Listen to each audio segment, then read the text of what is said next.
Hi friends, welcome back to my channel. ఈరోజు అయితే గురుకుల ఎగ్జామ్ ఉందన్న మా కోడల్ని అయితే ఎగ్జామ్ సెంటర్కి అయితే తొలకపోతున్నా. మా కోడలు ఎక్కడ లేదు చూడండి ఒకసారి, ఎట్లా సోకులు పడుకుంటూ వస్తుంది. ఎగ్జామ్ రాస్తుందా లేకుంటే సోకులు పడకనికి పోతుంది, ఏం అర్థమైతే లేదు. అయితే వీడియో తీస్తాను, నన్ను వీడియో తీయవన్నా మా ఆల్రెడీ సోకులు పడుతున్నాడు ఇప్పుడు. మీరు సిగ్గుపడకండి. ఫైనల్లీ మనం ఎగ్జామ్ సెంటర్ కాడికి అయితే వచ్చేసాం. చూడండి ఒకసారి, అంటే తల్లిదండ్రులు ఎంతమంది వచ్చారో పిల్లల్ని ఎగ్జామ్ రాయడానికి.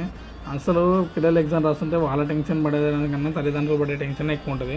వాళ్ళు ఎలా ఎగ్జామ్ రాస్తారో, ఫస్ట్ టైం ఎట్లా రాస్తారో అనే టెన్షన్తోనే వాళ్ళు అసలు ఫ్రస్ట్రేషన్తో ఉంటారు. మొత్తానికి అయితే ఎగ్జామ్ అయితే కంప్లీట్ అవుతుంది. 1కి అయితే ఎగ్జామ్ కంప్లీట్ అవుతుంది. 1 నుండి ఎదురు చూస్తున్నారు ఒక్కొక్కరు, మా పిల్లలు ఎప్పుడెప్పుడు బయటకు వస్తారని.